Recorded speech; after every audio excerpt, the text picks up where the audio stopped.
All right, everyone, welcome back for another episode of This Week in Charts via Carnivore Trades and Wall Street from Main Street. Starting off with the S&P 500 here, we're going to see another really light volume week of trading. Again, much like last week, I was not very active in trading this week when the volume is as light as it is, and you have these sort of institutions taking time off to go on vacation and so on with the holidays. A lot of the times, best thing you can do is just take a step back and you don't want to put yourself in a situation where you're going to overtrade, and especially when there's not institutional money moving the market. So you don't want to make too much out of these moves. They did push the market up to a new all-time high intraday on Friday, but just before the close, they popped it back down. So we did not make a new closing high on the SPY, though I think over the next week, we're going to see a scenario where we do make a new closing high. I talked about the VIX. I'm gonna give you guys an update on that. I think that what we're looking for is one more flush lower, and I think they want to get everyone on board one last time, and I think that's when the VIX is going to bottom out. I talked about this pop here being sort of a preview, and I think once we do make that new low on the VIX, we're going to make a much higher move. But so some of the charts I'm looking for that, some of the charts I'm looking for that have some weakness right now. For instance, Apple. You can see here on the daily, but you can also see on the weekly. There is now it hasn't triggered yet, but there is a head and shoulders pattern here on the weekly time frame. You can clearly see the neckline right here, and on the daily, you can see the neckline coincides with the 200-day moving average. So if this breaks, this is a pattern that will trigger, and you have a target of about $90 or $95 on this. It'll probably fill right here in this gap here. That would be your area of major support on Apple. Another chart that's pretty weak is Tesla. You can see it broke through this trend line here, and now it's sort of consolidating in a bearish base. You made this flush down, and you had this bearish sort of consolidation, and now you're pushing lower, and you're consolidating to break through this yellow trend line. If this goes, you're going to go to 500, and then eventually down to 400. And so with stocks like these, I mean, they make a large weighting up of the S&P 500 as well as the NASDAQ. Amazon, you can see the same thing here.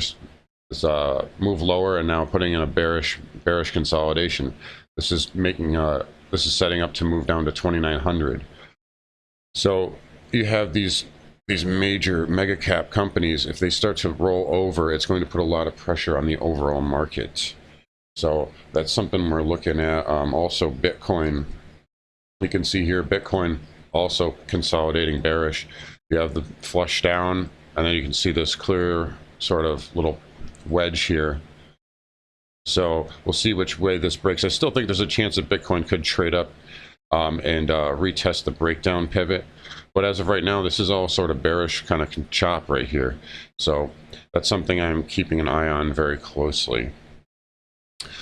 Moving on, look at crude here. I think crude was going to go up and probably test that 70 handle, maybe pierce through it. But I do think there's quite a bit of resistance up there. I talked to you guys about the fact that it needs to consolidate a little bit more before moving higher. I think any push higher right now is going to be met with some stall out, and I don't see it getting through 70 currently. But yeah, crude's holding up well, so we'll give it the upside bias for now. Checking over on gold. Gold having a nice rebound on Friday. We had that flush on Thursday, and everybody sort of panicked and like, oh man, is gold going to crash again? I mean, this is what happens when you go straight up.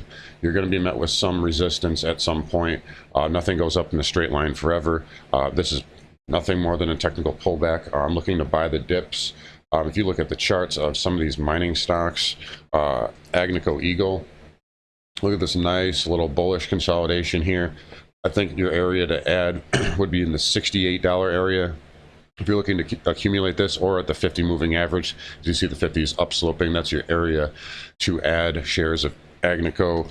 Newmont, same kind of deal. Probably about the 68 area. You see the 50 moving average upsloping, and this is sort of the previous breakout. So any back test of that, that's where you would look to add. Yeah, same thing. Nice bullish consolidation. This is actually outperforming very much so. Sandstorm, I mean, all these charts are looking pretty much the same. By the way, for patrons, I believe there is a Nolan Watson interview that Jason just put up for patrons where he goes over Sandstorm Gold and talks about their exposure to copper as well as a bunch of other things. So I think it's like an hour long, so there's lots of information in there. So if you guys are not patrons, should definitely check that out. Oh, and also regarding gold, I am going to be doing a long-term chart analysis of the long-term trends on gold, where I think it's going in the future, price targets, where I think we are at in the bull market as far as the stages, and really just some really good stuff that I think I've uncovered. And it's taken me a long time to put this data together, but I think it's something you guys are going to like, and I'll have that on my channel probably sometime later this week. Anyways, that's it for today. Thanks again, guys. Take care and have a great rest of your weekend.